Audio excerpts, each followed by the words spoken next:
use explicit violence in your writings? It's what I do, is one answer. I write horror fiction. There is a kind of curiosity that we have as human beings about our life processes. One of our last life processes is death. It's a legitimate subject for curiosity.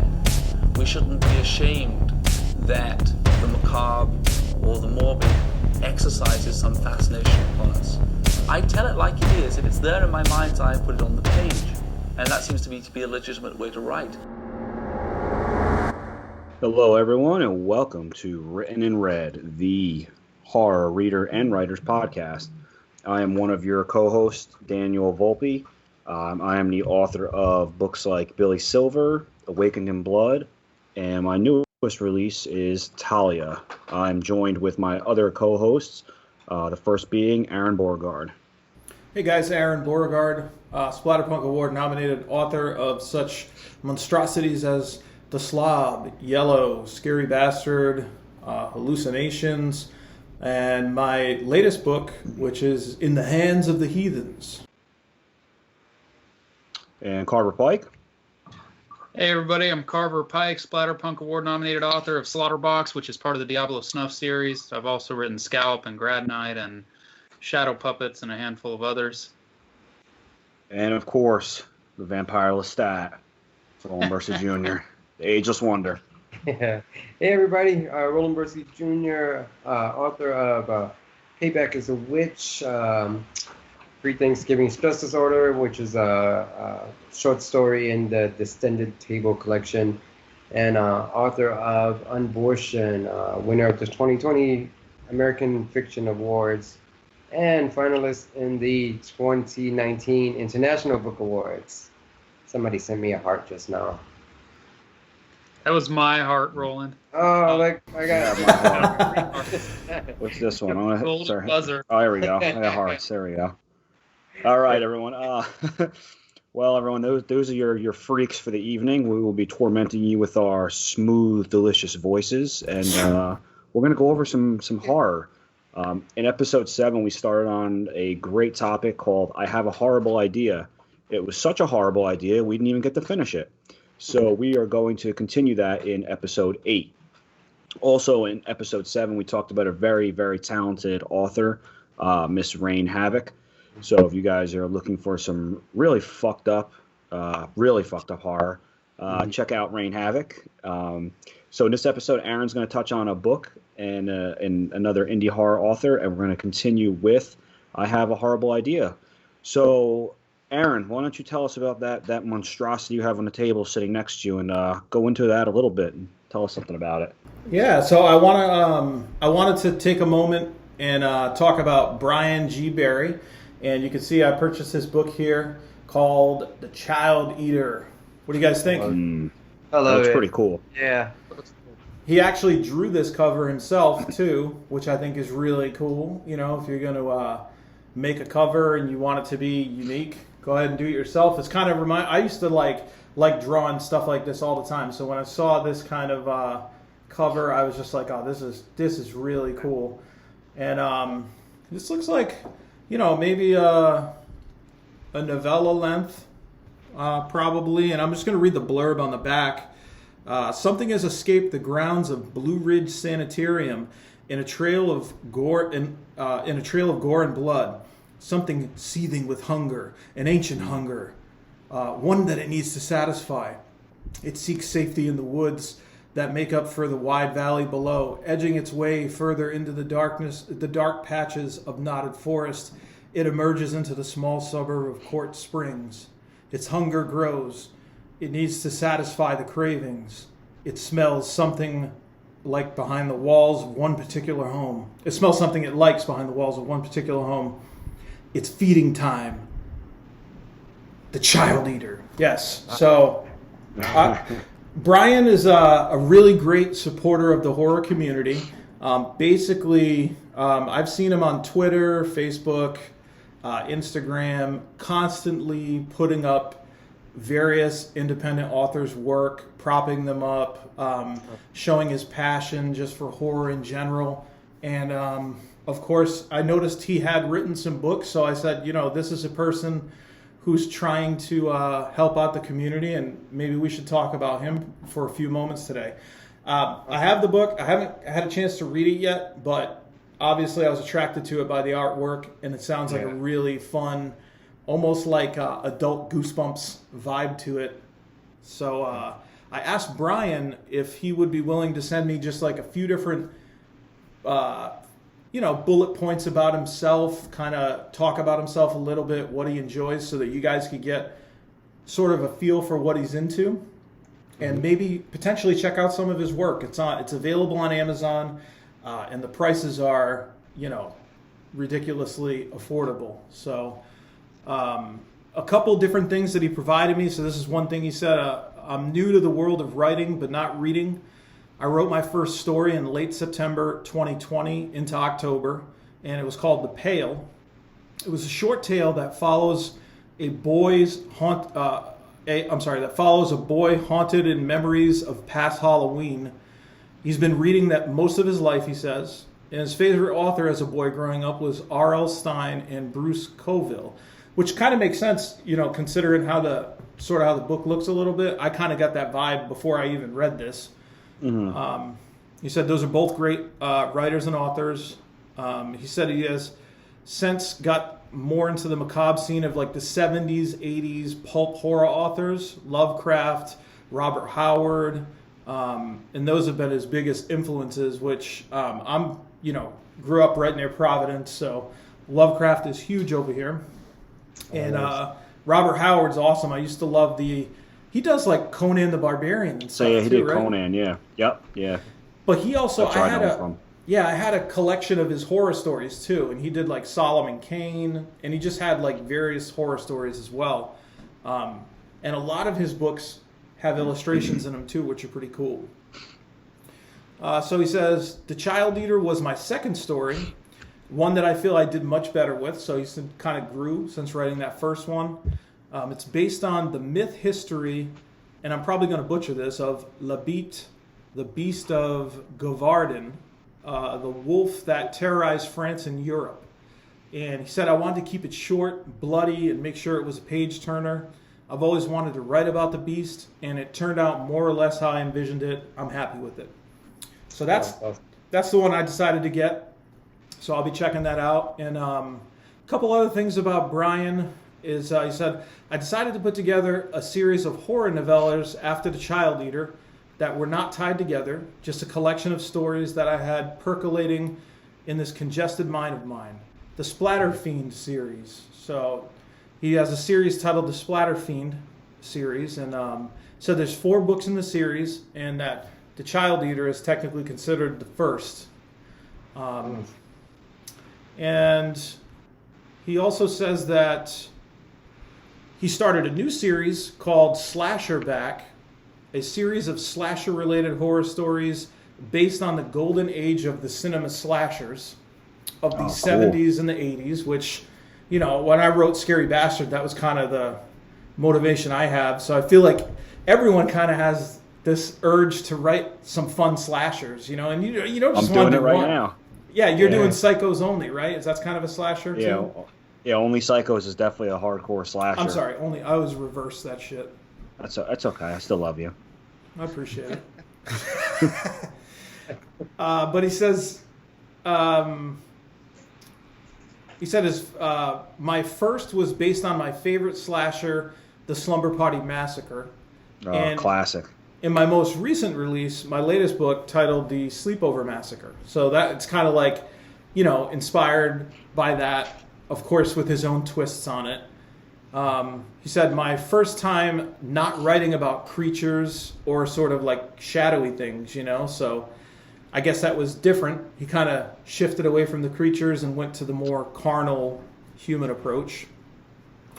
And just to wrap up on Brian, he says, I'm also writing several other novels that, that are currently in progress, which will fill the months to come. I have a summer anthology due to release soon called Campfire Tales Beneath the Pallid Moon, a collection of haunting, bloody tales themed around my favorite pastimes of camping, hiking, and fishing. So that should be pretty cool. I like those outdoor themes are always fun. And on a personal note, he's a father of 4, married to his lovely wife Mandy for 22 years, and he currently lives in Washington State. He loves good ale, good food, and a damn good book. So, so check out this. Sounds like he's been busy. If his first book was in 2020, and he's got a lot of stuff going on. So yeah, he sounds like he kind of took the approach that we're sort of suggesting to some extent, which is like get your shit done yourself. Motivate yourself. Write some short stuff. Get stuff complete and get it released. So. Yep. Yeah, that's cool. I was just actually checked out his Facebook page, and I just sent him a request.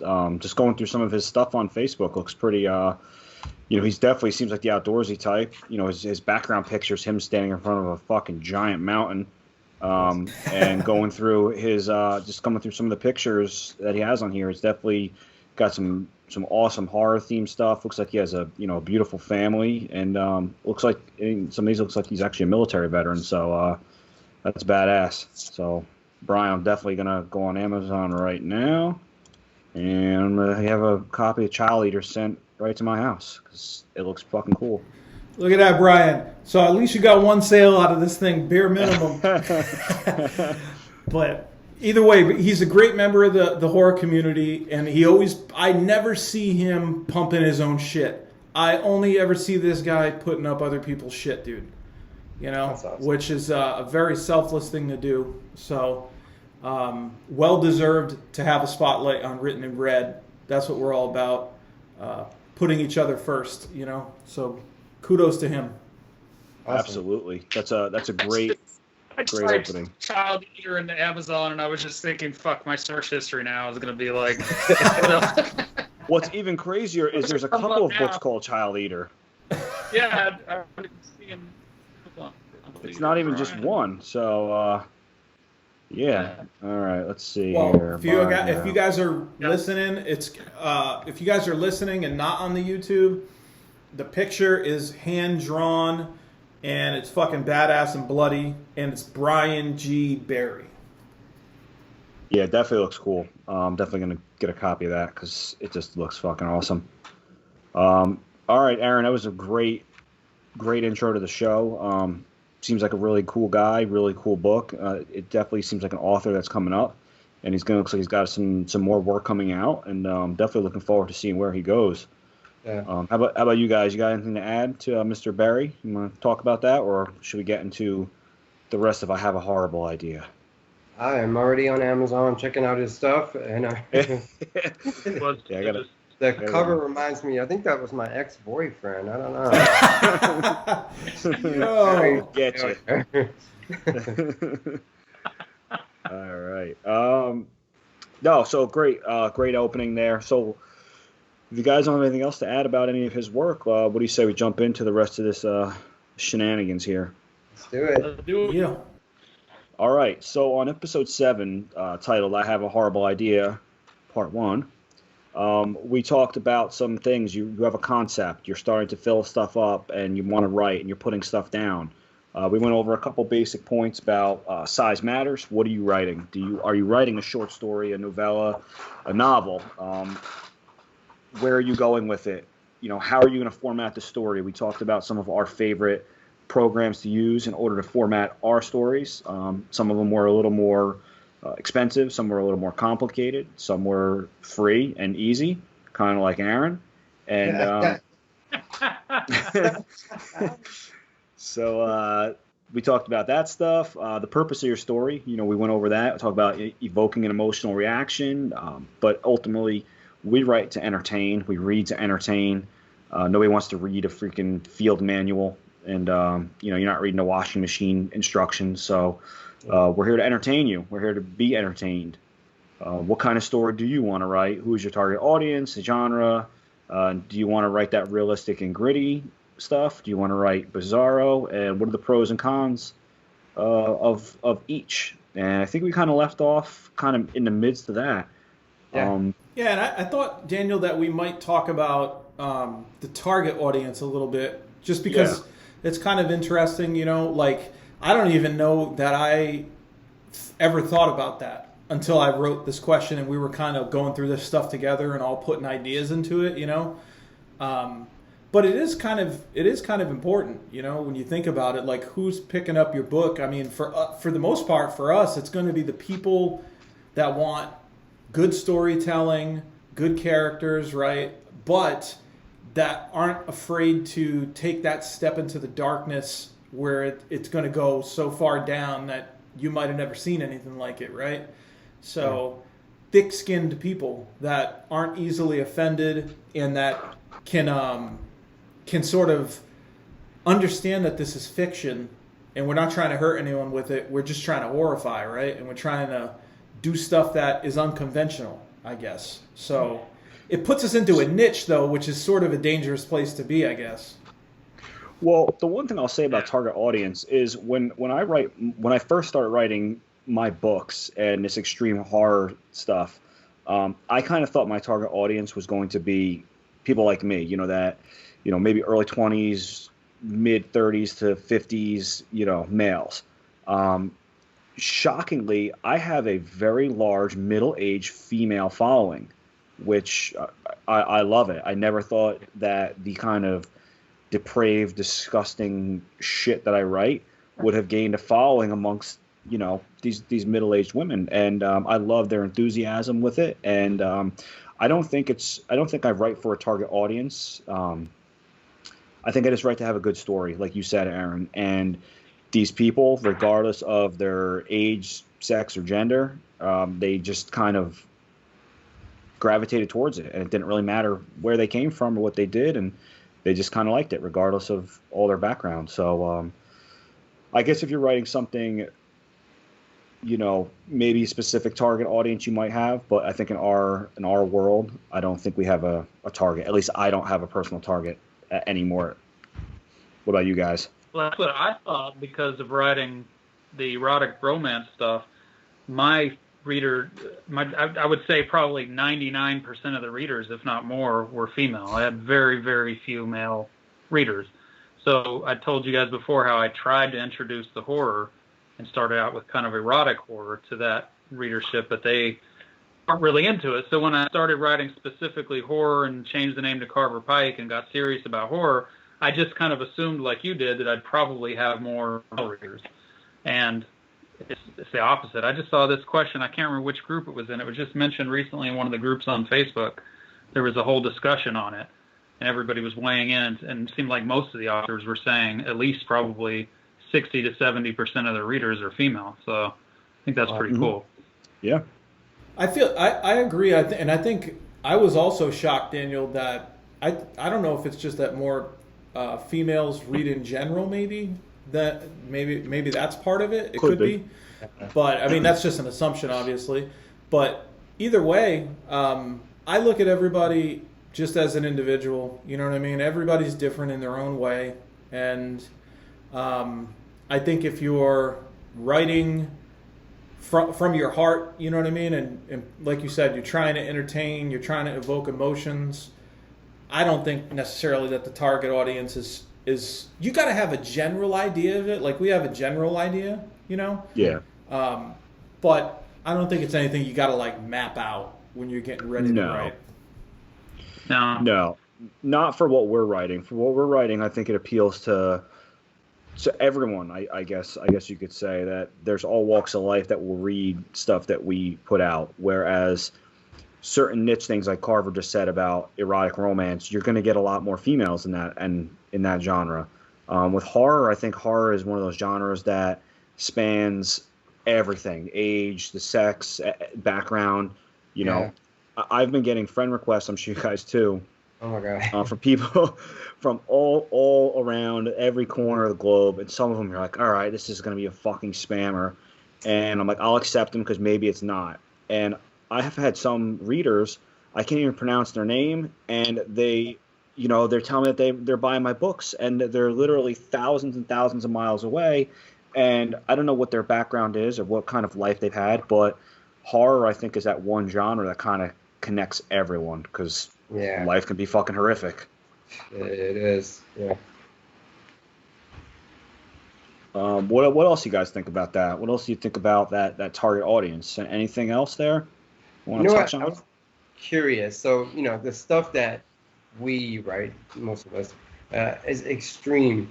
But, I'm writing a book now, and it's not as extreme as my other stuff was. So I worry that, I won't say we have a target audience, but that the people that have read my stuff now, how they would receive something if I didn't completely stray from the path, but it wasn't as extreme as my other stuff. That's actually a great Yeah. segue into the genre portion there, because I've often thought of that as well. When I started writing Billy Silver, I kind of thought about using a pen name for extreme horror, like write my general kind of I guess mainstream horror over here, and then use a name for my extreme horror over here. Mhm. So I think that, like you said, Roland, will your readers not be upset but kind of be taken back? I don't think so, because I think your writing is good enough your name is good enough to maintain your credibility, and I don't think you'll have any issue with that, and I don't think your readers will be upset. I mean, you have a lot of writers, like Stephen King will say. Yeah. I mean, he's obviously the fucking man, but he's written everything just about. I mean, he's written true crime, he's written nonfiction, he's written even fantasy with Eyes of the Dragon and the Dark Tower series. So I don't think that just because you don't have semi-aborted fetuses running around killing people that I don't think anybody's going to be too upset with a Roland Bursey Jr. book. But I can see the concern, though. Oh, Sorry. yeah. Go ahead, Carver. Sorry. Man, we got the delay. I couldn't even see your face. So, go ahead. Oh, no, you go, please. I'm sorry, man. I would just say, and I kind of touched on this in the last episode, about the different pen names and stuff like that, and how I've started to, like, in my blurb, try to say this is extreme violence, or it's, it has like graphic sex ed and stuff like that, so that people are aware of it, because I kind of worry about the same thing. And I've noticed that sometimes you'll get dinged on like a star rating or something like that. Like I've had a review that gave me like 4 stars and said, I would have given it 5, but it wasn't quite as extreme as I wanted it to be. It didn't go there or something. You know what I mean? So, I mean, you might see some of that stuff, but, it is what it is. I mean, you can't really control that. So, but I do worry a little bit. Like if some of the books are more in the realm of like a Stephen King or something like that, rather than like an extreme horror, how are the readers going to react to that? You know what I mean? So it is a valid question. Good. Yeah, I think it's a great question, Roland. And I was thinking, like, in my own head, like, okay, I believe that a lot of it ties back to writing style, right? So even if you don't even if the story doesn't necessarily call for something super disturbing or disgusting, every other chapter, if your writing style is in the same vein, and I've had a lot of readers reach out to me and talk specifically and say, hey man, I like your writing style, Yeah. And I think that should be able to save you from the wrath of somebody. And, like Carver said, you might get that 1 or 2 people that are just like, I was a little disappointed. Thought it went soft on these parts. But that can just be part of the story. You don't want to inject violence in just, it should always be to drive this story forward and have a purpose, Yeah. And the readers that you really want to keep and that you want to keep entertained, I think they'll understand that no matter what, Yeah. And Aaron, you bring a great point there, where I think our readers know that, and me as obviously I'm an avid reader. When an author is trying to cheap something up by throwing in gimmicks, and that goes back to the first bullet point that we had mentioned. What kind of story do you want to write? Do you want to write that extreme story? Does the storyline call for extreme sex and violence? If it doesn't, then don't add it. I'm big with my 3 books that are out now. There's some very super hypersexual scenes in there where, I mean, it's like a fucking porno. But I have books coming out. I have books coming out that have 0 sex in it, like absolutely 0, not even a mention of it in there. And I kind of thought that way, like, are people going to be looking for, like fucking Peter North slinging ropes in this one? And it's not happening, and people are going to be pissed off. Yeah. But I wrote the story as it was, and I think that when we write, our styles are appreciated by the readers, and I think that going forward, that people will be okay with that. I would just say at the end of it, Roland, if you can look in the mirror and say, this is what I wanted it to be, that they should get it. You know what I mean? Yeah. And I mean, it's there. The disgusting parts are there. I mean, I was like thinking to myself, do I go back and try and alter this or alter that? But I don't think it's not going to fit right. It's not going to feel right in the story if I go back and try and force something into it. So Exactly. Yeah. What your characters are dictating, what the story dictates, if it feels right, then it's right. Yeah. And sometimes the delay in it makes it a real nice payoff. You know, some people aren't a fan of slow burn horror, but if it's done properly, you know, and you have a good writing style and you have characters that you're making people invested, like look at the Slob, for example, right? I think there's like a pretty good few chapters in there where it's a lot of talking about the characters, you know? Yeah. And I worried about that myself, you know? I worried about that and I said, damn, is it going to create like a lull of some sort? But no, it actually ended up making most of the people be more endeared to the characters. So, I was going to say with my... I was going to say with my Diablo Snuff series, like the first one, A For and Evil, is like straight up porn. I mean, it's got a lot of graphic sex in it. And then the second one has a few very graphic scenes. And then actually even Passion and Pain, which is a side story, is like that. But then Slaughterbox, the most recent one in the series, is a side story. And it really has one scene in it. There's kind of an orgy scene in a movie theater, I'll just tell you that much. But it's not, even that big orgy scene is not quite as graphic as any of the scenes in A For and Evil. And I have seen in, like, people have mentioned in reviews how it wasn't quite as sexual as the other books and stuff like that. But I've never seen anything negative about it. Like, they understood that that's what the story called for. Like, this was a different story in the series. It was focusing on a certain character. And there really wasn't the opportunity for sex to go on. You know what I mean? It wasn't happening in a hotel or something like that. It was a movie theater. So... yeah, like you said, the readers understood, right? Like we got to give the readers credit and be like, and trust them and trust that they'll figure it out. You know, they're smart. Oh yeah. But also, writing this type of story is kind of helping me to grow as an author myself, because it's allowing me to express myself differently. But still, the interesting parts are there, the gory parts are there, but it's allowing me to just try a different path. And I think it's going to be successful. I'm sure it is. Yeah. All right, you guys want to move on to the next bullet point, or is Carver's still in the Matrix over here? Or the fuck he's doing? Flashdance. My fucking... Yeah, Carver, we don't know. You look like fucking Minecraft. All right. Does your idea include characters? If it doesn't, that is one of the first things you want to consider. What characters would fit into the story? Roland, why don't you lead this one off? Because I think you've had some, in your two books that I've read, you've had some really iconic and fleshed out, good characters. So why don't you kick this one off if you could? Yeah. It's so funny. This book that I'm writing now, most of it is one person. And I figured to myself, I was like, how can I need some kind of interaction. I need some kind of something to play off of. And I'm finding a way to do it, but the character development, it's important. It has to be there. You have to make people invested in the characters. Like, they have to care for them. Yeah. Yeah, and I think... Now, I'm sorry. I was just going to add that, like, I think what's interesting with this one, too, is, like, kind of, like, going back to what we were talking about with length, right? In, like, a short story, like... a lot of times that, like, Carver was like, oh yeah, you might just be at a fucking carnival and be like, what if that Ferris wheel fell down and killed everyone, right?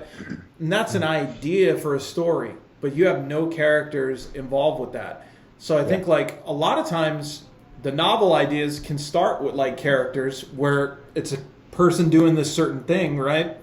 Whereas, like, shorter stories may be developed into a novel, but you'd have to figure out what characters you're going to put in, and start thinking who makes sense, Yeah. Absolutely. Yeah. When I actually wrote Billy Silver, that was one of the things that I started with, was that character of Billy. I'm like, this guy's I was thinking about this guy who was just a complete piece of shit, and it just kind of grew from there. And then I had the idea of the tattoo, and I'm like, well, what if this happened to him, and this guy's a scumbag, and how do we get these two things together? And from there, it just kind of organically grew.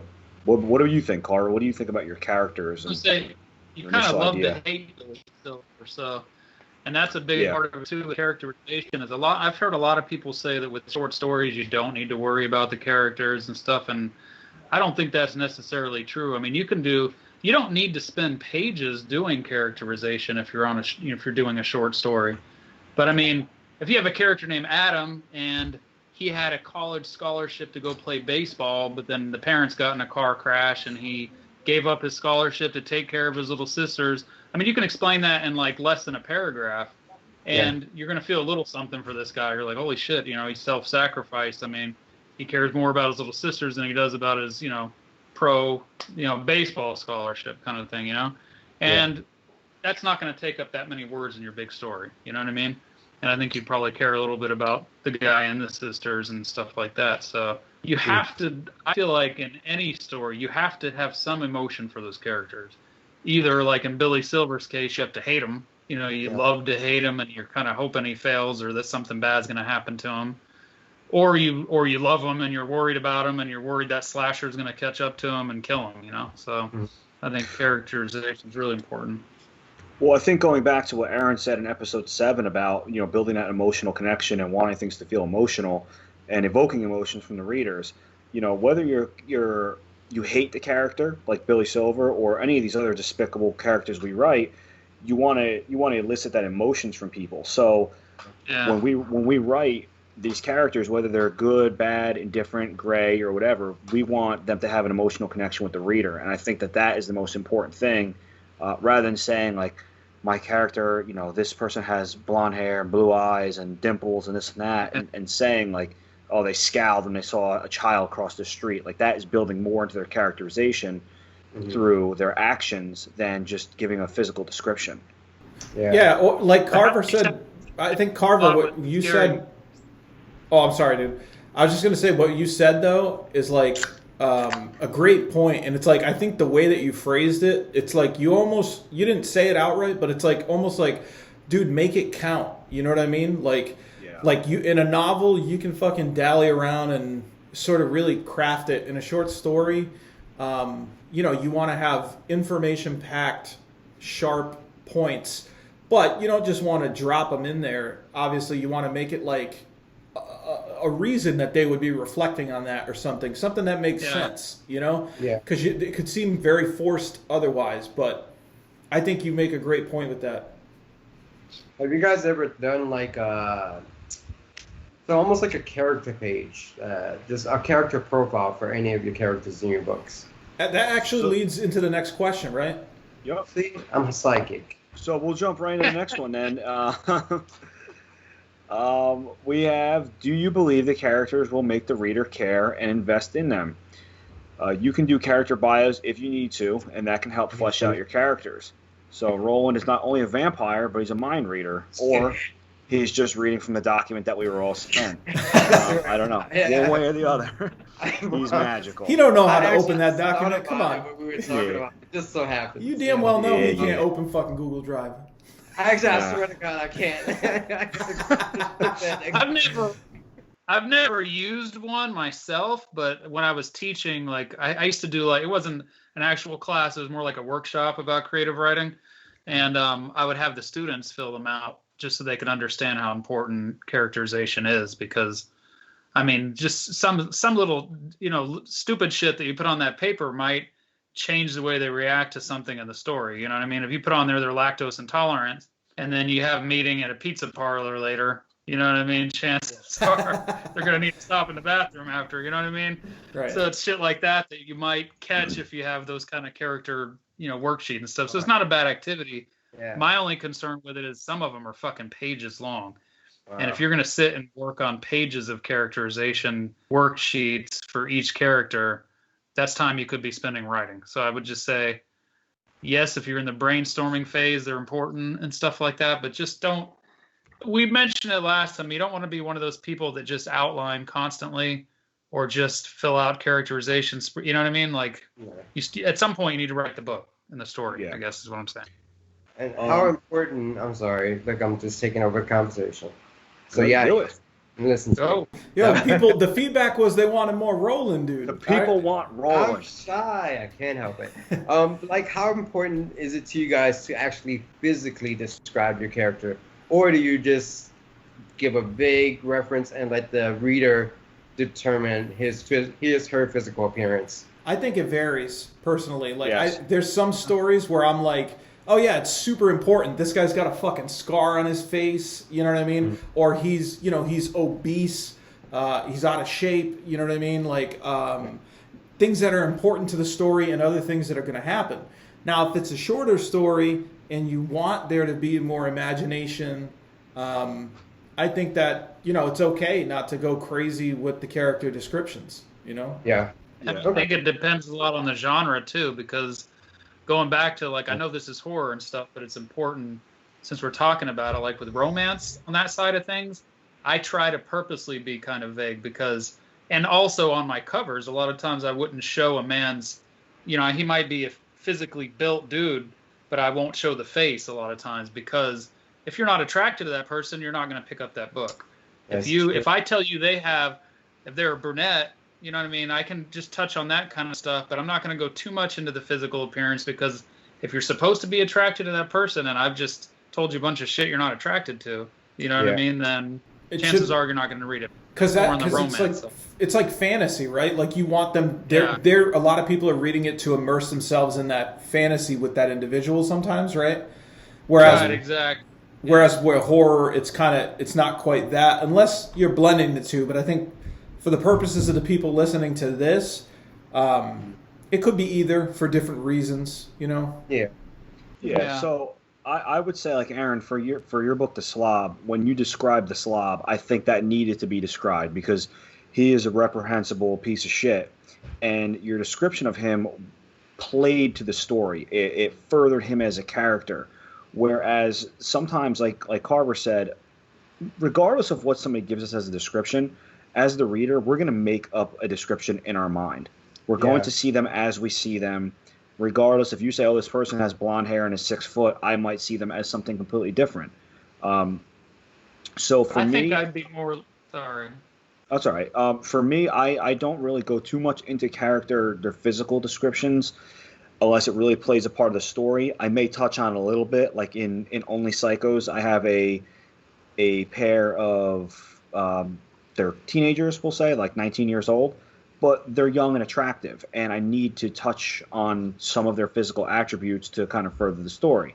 But I don't go crazy about every single minor detail of them, just, certain things to push it along. Whereas some of the other characters, I'm not going like, oh, they're wearing, this shirt, or they have this color hair, or this color eyes, or whatnot. Because, like I said, people are going to come to their conclusions in their head on their own. I think I'm more descriptive with the antagonists, you know what I mean? Because I want you to know exactly how vile and nasty the bad guy is, more so than the good guy, you know what I mean? So I probably do get a little bit more descriptive when I'm talking about whoever my evil piece of shit is that I'm talking about. Do you guys ever read a book and then watch the movie and the actor portraying them, you're like, no fucking way? Yep. I was pissed when I watched Shooter with Mark Wahlberg because I told you I love Stephen Hunter books, and Point of Impact was just a badass book. And when Mark Wahlberg did a great job, but he just wasn't the older guy that was supposed to be in the book. I mean, this guy had gone through wars and was like, just a badass ex like Delta Force kind of shit, And then Mark Wahlberg was like, I think it's 20 or probably maybe 33 or something when he played the part, and it just didn't really. I was just like, there's no way this guy has the experience that the character's supposed to have. Even Ryan Phillippe, who did an awesome job in the show, just didn't, to me, still wasn't quite the character that should have been there. So. Yeah, there's definitely certain movies that have kind of missed the mark with some of those things. But again, a movie and a book are completely different. People talk about The Gunslinger. or Dark Tower with Idris Elba, and he's a phenomenal actor. I think he played Roland very well, but I don't know if that was the best choice, but for that movie, he worked out well because he played that role well, and the race, because obviously in the books, Roland is described as Caucasian, and Idris Elba is clearly not. But in the movie, race didn't matter. In the books, it kind of does matter with some of the supporting characters, like Detta moving forward with her, and some of the things she says to him. If you've ever read the books, you'll know what I'm talking about. But he's a phenomenal actor, and he did a good job in that role, even though the movie was a dumpster fire. But again, some people were not happy with that because he played Roland. He still did a great job, but it's just people were upset with it. Yeah, it's like they always tear the book apart in many ways, right? Like, and it's like it becomes so far detached once it hits the screen. But I just think it's kind of interesting because you're using your imagination to come up with these characters yourself, and then sometimes you see a movie and you're like, what? And there's some movies that stay a lot closer to the book, and you're just kind of like, whoa, this is not what I expected. But that new, did you guys see the new Without Remorse with Michael B. Jordan that's on Prime? I didn't. I haven't. I saw the trailer, but I haven't seen it. I read the book though. The book is one of my favorite books. And the movie, phenomenal. literally, other than the character names and the title, has nothing to do with the book. If you go look at and they change things always, but if you go look at the IMDb like reviews and shit, they're all like 1 star, 2 stars, and they all pretty much say the same thing. The acting was fine, everything was fine, but why even call it Without Remorse? Like, why call it Tom Clancy's story? If you're just going to use the title and a couple character names, that's it. The rest had nothing to do with the story. And that's exactly the point with the Dark Tower. It's the same thing. Like, Without Remorse, the book was great, and it was set in Vietnam era and stuff like that. And the new movie, it looks like it's obviously set in modern day. And again, the acting, I'm sure, is great. Michael B. Jordan's a great actor. But if they want to be true to the book, why would you call it Without Remorse? Like you said, Carver, why not just change the name of it and make it something different? I've been trying to make that forever. So now that they finally did, I was so excited to see it. And oh man. Anyway, pissed me off.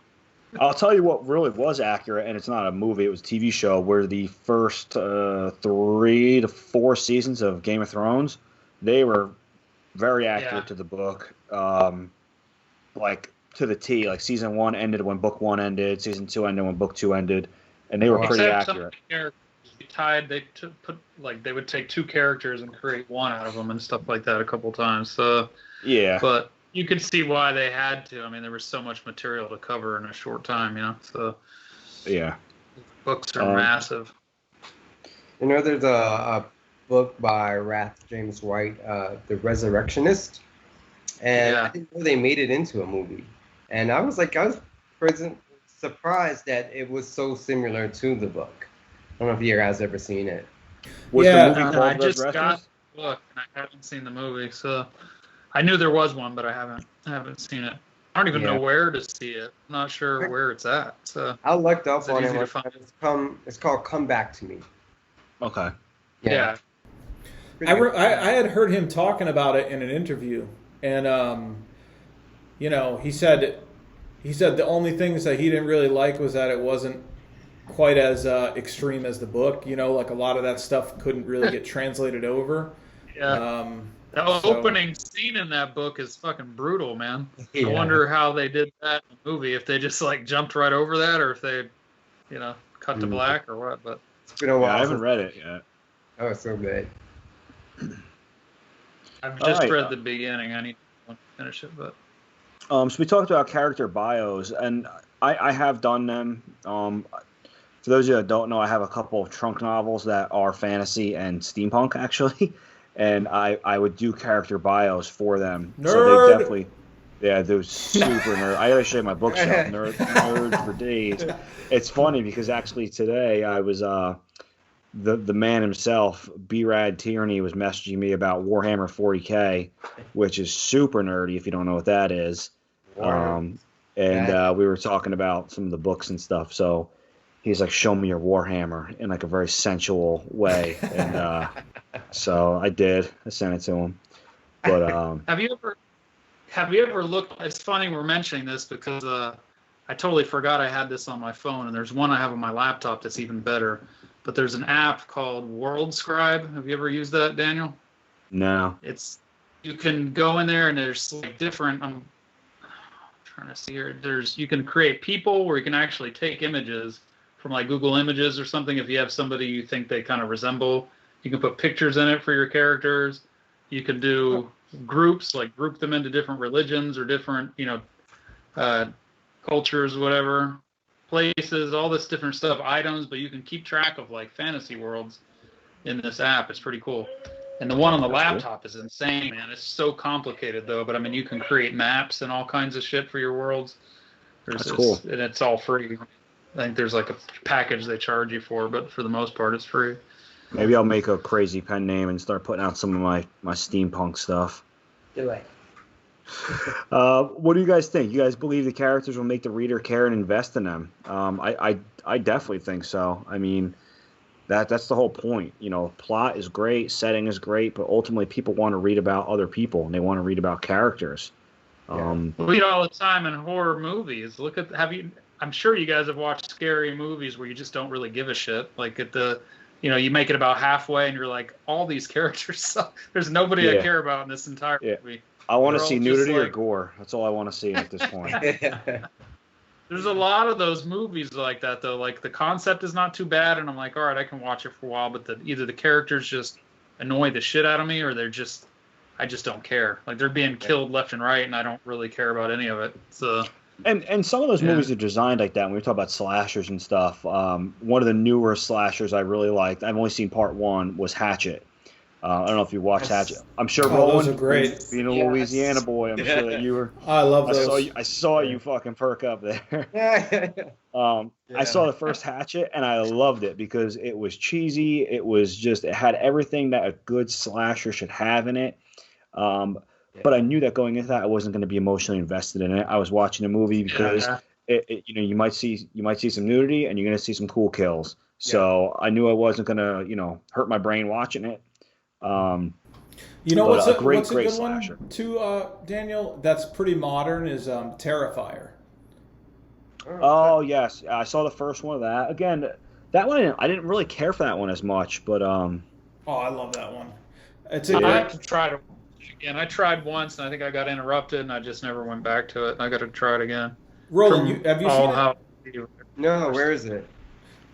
I think it's on. It was on Netflix for a little while. But Yeah, Carver, there's a couple of them now. if you get a chance, I suggest retrying, only because it is pretty fucking close to like Splatterpunk on the screen, in my opinion, with some of the stuff.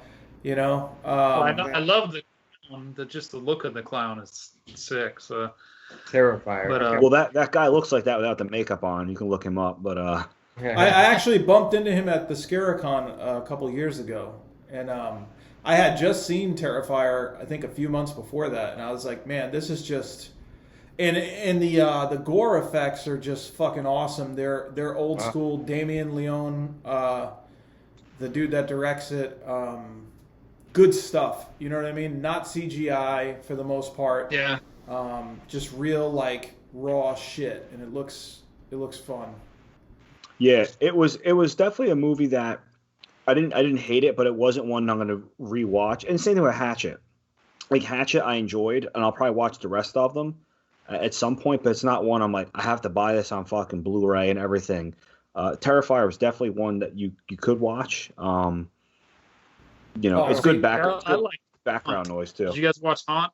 Haunt was one of my favorite recent horror movies. Yeah, I liked Haunt. I thought Haunt was good. Go to the haunted house attraction. Yeah. With the creepy dudes in there, I love that. But Daniel, I will say I did buy it on Blu-ray, and fuck you, I love Terrifier, and it is now Halloween tradition in the Beauregard household.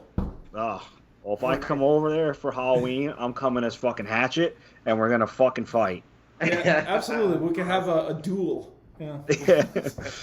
All right, so characters, will they make the reader care and invest in them? And I think that is a huge thing, and probably my favorite book, if not definitely my favorite horror book, if not my favorite book ever, is Pet Sematary.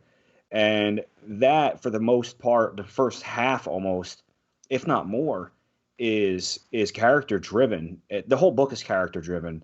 And when Gage dies, spoiler, the book's been out for 30 years, Gage dies.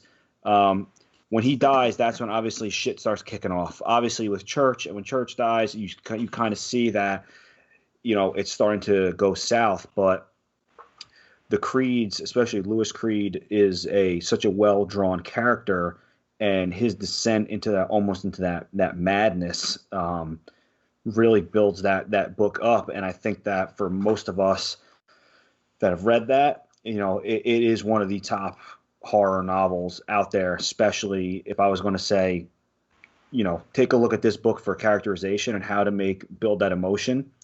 That would be probably one of the books that I would point somebody towards. What do you guys think about getting characters and having people invest in them? Whole game, I think the whole Song of Ice and Fire, the whole Game of Thrones series, the books, is just a workshop on characterization. I mean, he writes the bad guys so well that you hate them and then you start to love them. It's weird how you start to root kind of for his bad guys. So to me, that's the series that taught me a lot about characterization.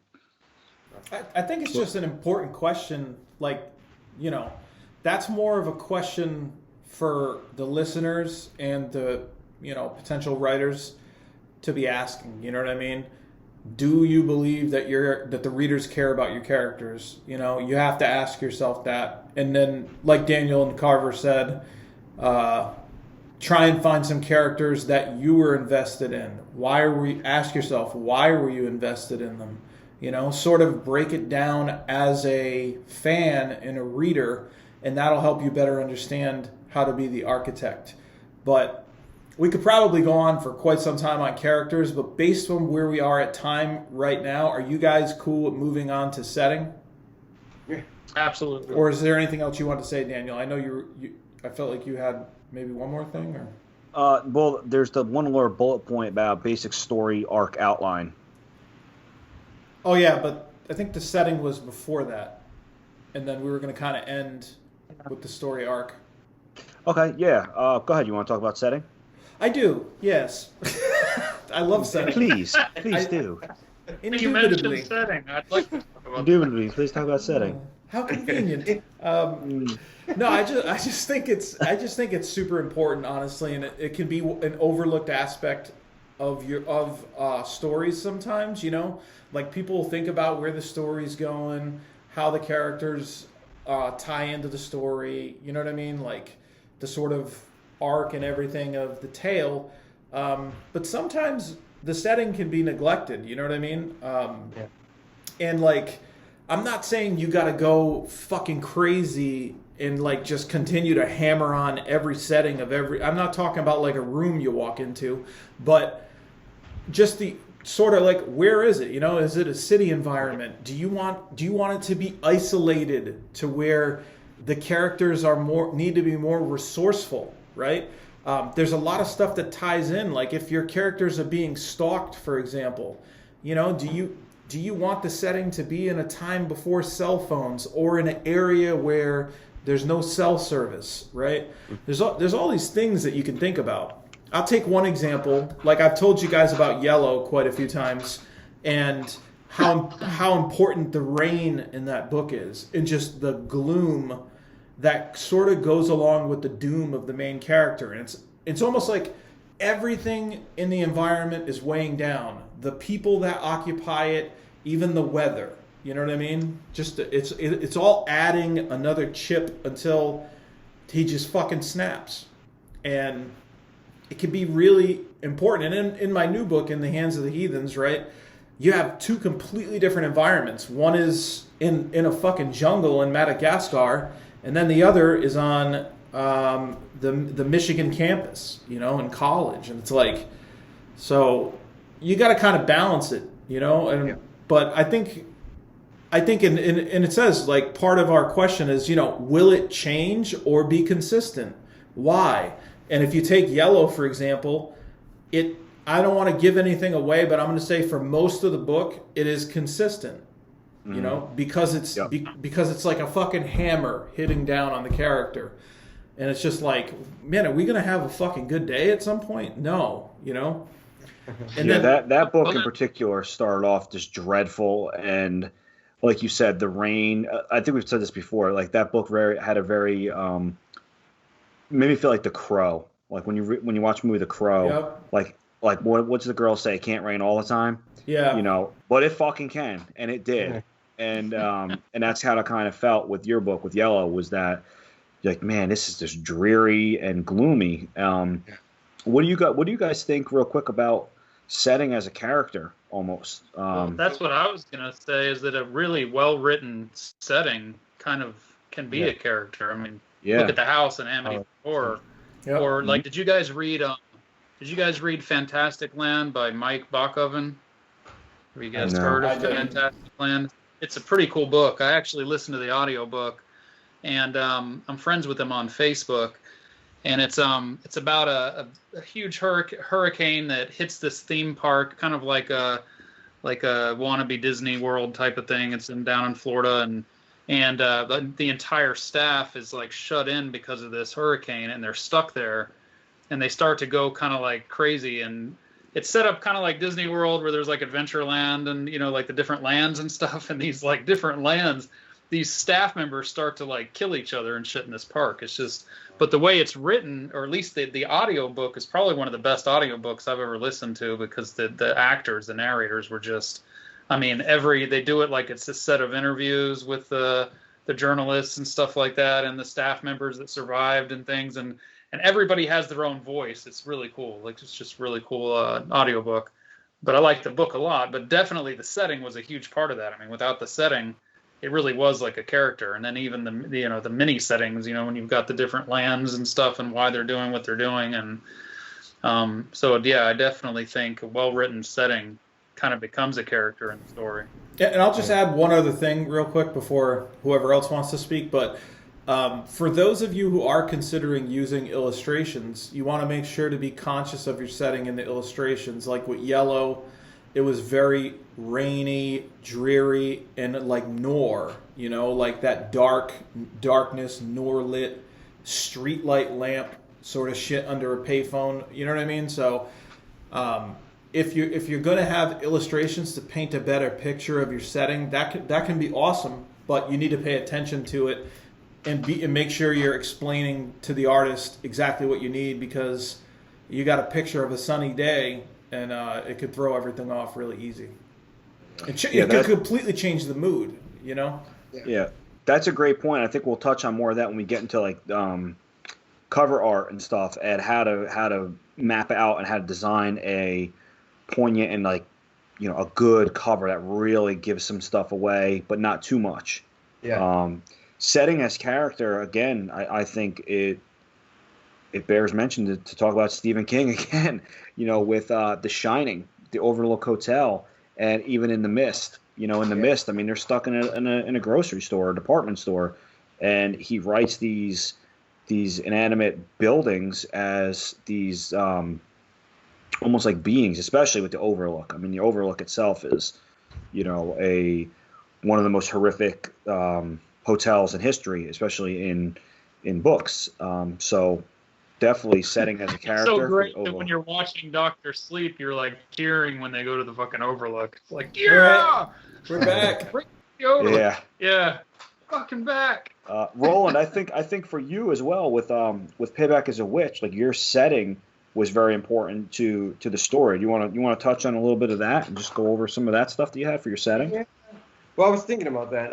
Like when you talked about Yellow, it sounds like the setting and the character goes hand in hand, and it helps people to get a better vision or form a better vision in their head when they're reading the story. With Payback as a Witch, I needed the setting was in Slidell, Louisiana, pretty much. So it's bayou, it's swampy in certain areas, and that's what I wanted to portray and bring across to readers in the story, which helped to bring the whole book to life for me. Yeah, and you did a good job in that, because I am New York born and raised. I have been to Florida twice in my life, and that's pretty much it. So I'm used to four seasons and cold and snow, and your description of Louisiana, like you did it for me being somebody from the north. Like I felt immersed in the environment and the setting that you created, and I definitely felt like it was a big contributing factor into the progression of the story. Oh, that's good to hear. I never really got any feedback on that part. So yeah, thank you. Well, there you go. Yeah. Wonderful. Oh, let me give you one of these. Here's my heart. There you Ah, go. there it is. Hey, and based on where we are with time, is there any final thoughts that we have pertaining to setting? I mean, we could probably talk way more about it, but is there anything super I feel like we hammered home some real good parts. Is there anything Absolutely. super critical that you guys think we left out? Or I don't, but if any of the listeners have any questions, like we said in the other ones, feel free, writtenandreadpodcast@gmail.com. Yeah. If we missed something that you guys want to hear or you want to hear more about, shoot us a message and we'll throw it in Carver's bag of tricks. yeah, and guys, we I'm would not keep. handwriting anymore. Yeah, it's fucking 2021. Who's handwriting? Yeah, I ran out of ink printer. Oh, my God, I know. West Virginia, you got to have a fucking mule or something bringing it in, or... It's terrible. So All right, guys, so you guys want to hit on the last bullet point Interest on in this one? time. Can you stop fucking with Carver? No. There's always time for that. well, before we move on to that last bullet point, though, Daniel, let's just quickly recap. So, guys, we at this point we did purpose of the story, right? What's the purpose of our story? As far as writing aspects go, right? What's the purpose of our story? What kind of story do we want to write, right? And what kind of world do we want it to be in? Anything's possible or gritty and realistic. And then we talked a lot about characters. You know, what type of characters would fit into your story, and then obviously the setting. So, you know, we kind of have a good general beginner's point, right? So after you've thought about all these things, you should be ready to get going. And that's why with this next bullet, Daniel, right, we want to talk about basic story arc outline. And, you know, to be honest with you guys, I don't even fucking follow this shit. Like, we just wanted to kind of put want to put a general guide, you know, because this is sort of the standard, right? Would you guys agree that this is kind of what they teach in school to some extent? Yeah. And I'm the same way. I don't really follow it. I'm aware of it. I'm cognizant of it as I'm writing. I know, you know, what I need to, the points I need to hit and stuff, but I don't really write it out that way, outline it. You know what I mean? Like make sure I'm hitting them all, that kind of stuff. So I'm just aware of it. Oh, Daniel, did you mute yourself, Daniel? He did. I did. All right. I don't know how I did that. So I'm kind of the opposite of what Carver said, and I think I touched on this on episode 1 about we talked about being a pantser or an outliner, and I do like to have a basic story arc outline. I don't go too crazy.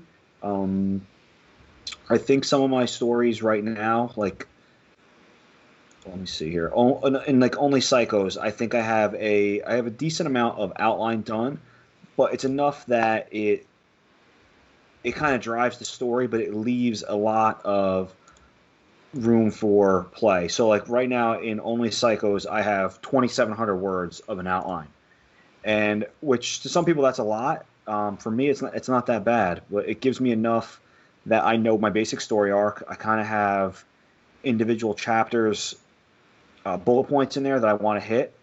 It gives me all my rising actions, my climax, my falling, and the resolution, like we have in our bullet points. So for me, I like to have a basic story outline, but leave it vague enough that I can change things as I go along. And Roland, before we get to you, I didn't even say the basic story arc. I should say it. So the basic story arc is supposed to be an inciting incident, something that sort of kicks off your story. The rising action, right? This is the build up to the sort of explosion that is the climax. And then the falling action, right? Which is kind of the come down, and then the resolution. So those are the sort of the 5 basic points. And before we get Roland's opinion, I'm just going to say that I tend to write a lot of bullets about the flow of my story, but I will not go and categorize and say, oh, this is the inciting incident, this is the rising action, this is the climax. No, I won't do that. I just sort of have an organic feel of what the story should be and how it should play out. You know what I mean? Well, yeah, and I was going to say I should go back and say too that, you know, I've mentioned in other episodes that I do outline in a way. I set up the chapter headings and say what I want to happen in every chapter. So I do outline. I was thinking more like you were just saying. I don't categorize them like that. I don't say, okay, well, here's my rising action and my climax and my, you know, I don't do that. But I do actually. I try to outline to the best of my ability. I can't always get through to the end of the story, but for the most part, I know where I'm going. What about you, Roland? So for my first three books, I didn't do anything like that. But actually, based on your recommendations and the way you guys do things, I wanted to try to do the story that I'm writing now a little bit differently. So I've taken what Carver just said, and I've broken it down into chapters. I didn't get really too detailed, but I said, you know, in chapter 1, this is what I want to happen. And then follow up with chapter 2, chapter 3, chapter 4. I didn't, like I say, write a lot of details, but I did say, this is the general idea that I have for this chapter. And it's actually working out pretty good. I've never used this route before, and I think I like it. And I think I could see myself using it in my future writing. You know what a friend of mine does, and she writes very quickly, is she writes the dialogue only for the entire book, and then she goes in. It's strange, but it's kind of cool at the same time. It's almost like doing a movie script, because movie script they're usually very dialogue heavy. Mm-hmm. So she writes all the dialogue, and then she'll go plug in like the sex scenes or the romance and the, you know, what's going on in each scene. That's awesome. That's how it flows for her. So everybody has their own way of doing it. It's pretty cool though. That's a great thing you just said too. Is everybody has their own way of doing it. Don't let anything we're telling you. You know, we're not preaching gospel or anything. I mean, you know, there's so many different ways to do this, and some people write in a way that works for them. And I think you really have to find your own style. Try outlining. I never really would outline until recently, and I find for my writing, when I outline things, I write 10 times faster when I have that kind of a roadmap, because I'm not afraid to stop. And I know that when I stop, if I lose that kind of spark, I know I can pick it up again. So outlining works very well for me in keeping that story going. And like I said, last year, between March of last year and February this year, I wrote 5 books. So, and multiple short stories. So, I mean, the outlining really helped me out. But for the listeners who are aspiring writers, try it all out. See what works for you. You know, it might work for you, it might not, but give it a shot. What do you say? What do you guys say we try it out real quick? What do you want to do? Let's just do a quick freestyle. Oh shit! I remember we were supposed to do this, but I don't know. I don't have an idea. I'm just gonna go. I'm gonna create the inciting. A rap battle. Yeah. The inciting. What do we do? I'm gonna say the inciting incident and rising action because they're kind of the same. And then I'm going to pass it to someone, and you tell me what the climax of the story will be, and then next person. Oh. So this is a nice, stupid exercise. Cool, yeah. You're back in Panama. You ready? You're a dick. All right. So the story title is The Green Clam. And the inciting incident is that, and rising action kind of rolled into one, is that there's this vagrant, homeless Hiram that Does he look like you? He is no, he's a little different, but he is experimented on in some sort of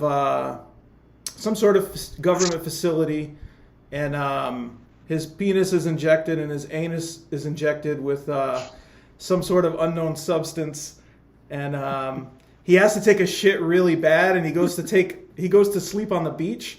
And there's this big fucking clam that washes up. So he opens the clam up, and he takes a fucking big green radioactive dump in the clam.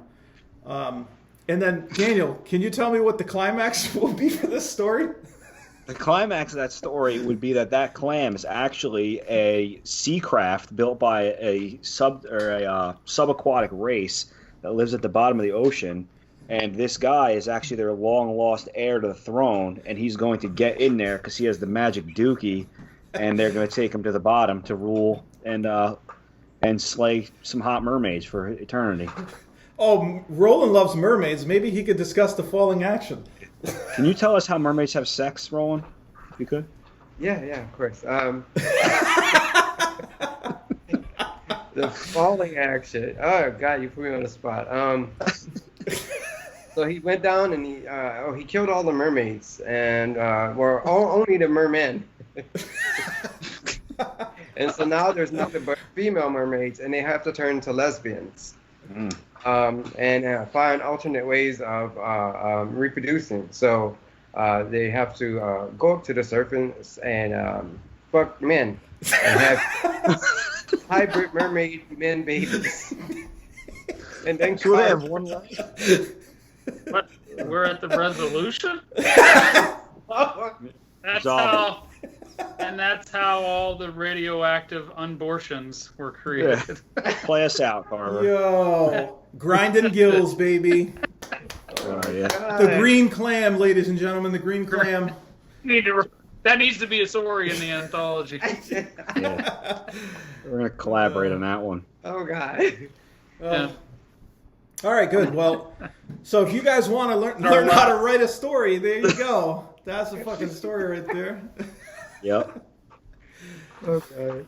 But based on where we are with time, we'll have some time for a couple of questions quick. But we wanted to build in one final bullet point that we feel is pretty important and probably overlooked. As you know, we've been talking about building your brand this whole time, right? Like in some of the earlier episodes. And just acting like an adult. You know, as far as like what you're putting on social media, right? There's going to be a lot of eyes and attention on that stuff. So if you are planning on becoming, whether we like it or not, I never really use social media except for this. You know, I wasn't really into it before. I didn't have Facebook for like 5 years or any of that stuff. But it is a necessary tool that you need to use and use properly.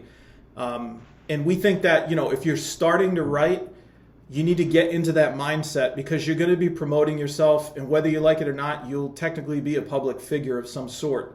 Even if you're not super popular at first, you know, all that stuff, you know, just, you may even want to say, dude, maybe I've created some controversial posts in the past. Maybe I'm going to just fucking close my old social media profile and open a brand new one, and then be an author on there. You know what I mean? That could be one solution. But Yeah. I'm gonna let you guys talk about it a little bit. I kind of kicked it off, and then I'll add some more. I actually I'll did just not. say, don't be a fucking douchebag. I mean, sometimes people go into these Facebook groups and they're just, especially when they're first starting out, like you said, they haven't put their book out yet or anything like that, and they go into some of these groups and just act like an asshole, you know? They'll either rant and rave on other people's posts about their books and pick apart other authors' books and stuff and just kind of talk trash, or they did just put a book out and they'll go in and try to defend their book and go against reviewers and things like that. And I mean, all that, man, is just building a bad brand for sure. Yeah. I really didn't think, I didn't know how important Facebook or Twitter or any Instagram were as far as my writing is concerned. Before it was just, I only use it for family stuff. But now I have to get on there daily, and because I want to interact with people. And now I have so many author friends and people who love to read my books. So it's actually a job in itself, getting on Facebook, interacting with people, letting them know, hey, I'm here, talk to me. So it's important. Yeah. Yeah, Aaron and I have talked about this ad nauseum before, and you know, building your brand is important, and it all depends on what you want from it. You know, if you want to sit there and you want to put polarizing topics up on your personal Facebook page, that's fine. But Yeah. just know that people are going to judge you on it, whether, even if it's only 5% of the population doesn't agree with you, that's 5% of the readers that you may never ever get, that people may never read, and you might be like, oh well, fuck them, they don't agree with me on this, so they're not worthy of reading my stuff, and that's fine. That's your own opinion, but I like books. I like to read. I like to write, and I want people to read my stuff, and I want to read your stuff. Yeah. I don't want to read about all your stupid, other things that you might have going on. Some people might. Some people might want to hear about your opinion on certain things. But just know that there are repercussions for your actions online. If you say something that is polarizing or something that may be offensive to people, it might come back at you in a professional way, especially if you are a publisher. I know that's happened in the past. If you're an author, social media, you get that trial by social media can happen quickly overnight, and all of a sudden you've destroyed something that's taken you years to build because you made a stupid post. So if you just act like a respectful adult, you'll probably go far in this world and in social media. So Aaron, what do you think? I want to ask one quick question. Oh Before yeah, go for it. Do y'all think that it's important to have a separate personal Facebook page and an author Facebook page? Well, I think that I was gonna say, like, I think that they can be combined. Like, I pretty much combine. I kind of combine mine. I share some stuff, like the hiking on the trail that we did the other day and stuff like that. But what I think is most important is that you have to interact with people. One of the mistakes I see a lot of times with especially new authors is they come on and they just plaster their book everywhere. And then they don't understand why there's no comments, no one says anything, no one gives a shit. I mean, no one's read your book yet, you know what I mean? And probably they're not going to if they don't know anything about it, unless it's just an awesome cover. But if you get out there and interact a lot, and you're commenting on other people's posts, and you're making friends and stuff like that, and you are sharing a little bit of yourself at least, people are more, I think, they get generally interested in you, and they see that you're putting forth that effort. I probably don't do a good enough job of promoting my stuff. I rarely post book stuff, honestly. Other people, I'm lucky that a lot of other people are sharing my stuff, and I try to comment on all that. Yeah. I probably do need to share more of my book-related stuff, but if you come on here and just don't interact at all and go to all the groups and just drop your book covers and stuff like that, that's not the way to build a brand. It's not going to work. So. Yeah, and for the personal Facebook page and the author page, I think that I don't think it could hurt you. I think if you want to have something that's a separate, I have 2,100 friends on Facebook. I've probably personally know 600 of them, maybe. So I don't really put anything personal on my Facebook. And if you were friends with me in the beginning, in like March of last year, I had a lot more stuff on here. But I took a lot of stuff down that was personal and family stuff. Like I have some pictures of my dogs on here still. But other than that, I try to keep it professional. And as Aaron would say, I try to keep it 100% horror on here. So I definitely think that there is merit to doing a personal and a professional Facebook page if you want to. But do you think you're doing a disservice to yourself because you're a badass, nice person? So your readers probably want to see that side of you. They want to see you posting pictures of yourself with your family fishing, Carver of you hiking. Aaron, you don't post too much personal stuff on your Facebook, but I think readers respond to that, and they see you as not just an author, but like this cool ass, just a nice person. I try to do some stuff like that through my maggot mailing list. Exclusively, I do videos and talk directly to the people on the list and thank them and try to give them glimpses into stuff that isn't seen on social media.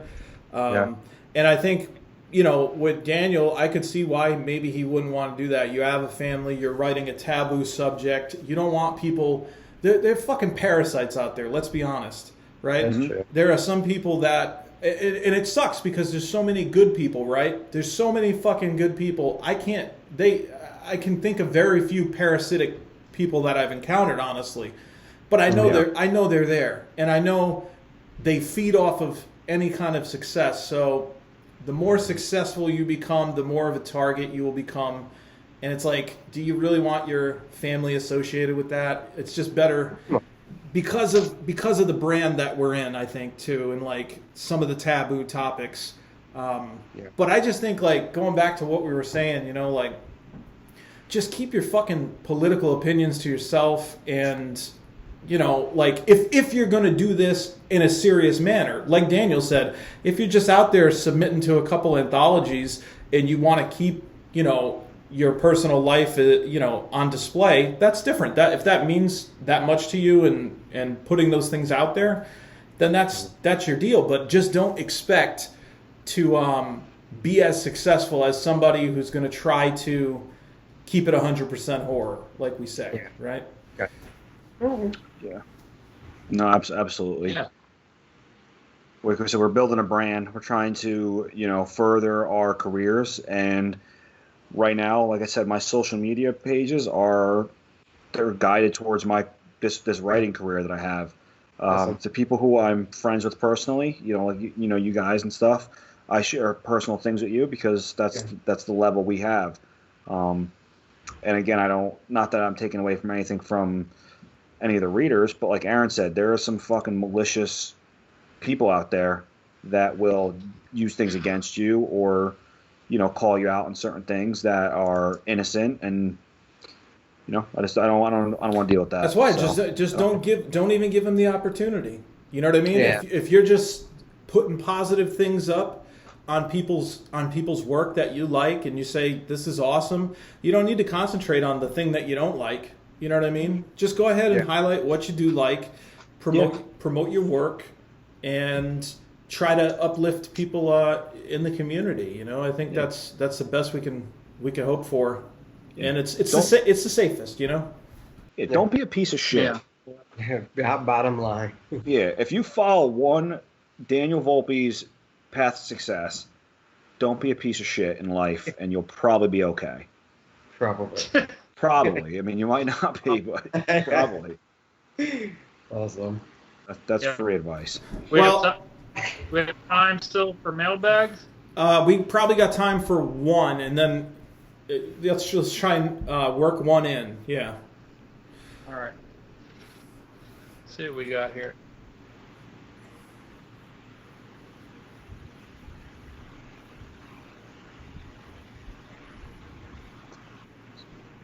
Is Carver frozen again? I think so. Carver, you frozen there, dude? Oh, God. Carver, dude, you haven't moved in like 10 minutes, man. You all right? Yeah. Wouldn't it be funny if he was just faking? Yeah, he's like... He'd be like, ha! All right, well... I don't think mailbag is going to work this time. Well, it's a pretty beefy episode anyway. We got Carver, is that you? Hello? Hello, God, this is Carver. All right, well, Okay. we're about an hour and 22 minutes in, guys, anyway. We need to get this one in under... So I think what we can do... Oh, my God, Carver's gone. He left. Oh, Lord. Oh, dick. But I think why don't we go ahead and wrap up, and with the reader recognition Roland, you and I are going to do a combo deal today. Yes, 2 for 1. So if you don't mind me going first, I just have to recognize and say thank you to this remarkably sweet lady. Not only is she kind and reads my books and sends them to other people, she's funny as hell. So Brandy Flood, F-L-U-D-D, I know I'm saying it right. But like, amazing. She reads so much, and I mean, she's left like the best comments for me, and giving me such positive, uplifting, supportful reviews and opinions on my books. And I just want to tell her thank you so much from the bottom of my heart for taking time to read my books and let me know your thoughts on it. And thank you, Brandy. Absolutely, and I want to piggyback on that and say Brandy's awesome. I've had tons of interactions with her via Messenger. A great person, and somebody who is a hard worker in life too, and strives to help people. Just based off of the conversations we've had in her professional life as well as people in the horror community. So Brandy's incredible, and she's reached out to me to buy books as gifts for other people as well. And the other person I wanted to recognize is one that they've both bought books of me for each other at different times, is Rob Carter. Rob's an awesome guy, really just a huge fan and advocate of the horror community.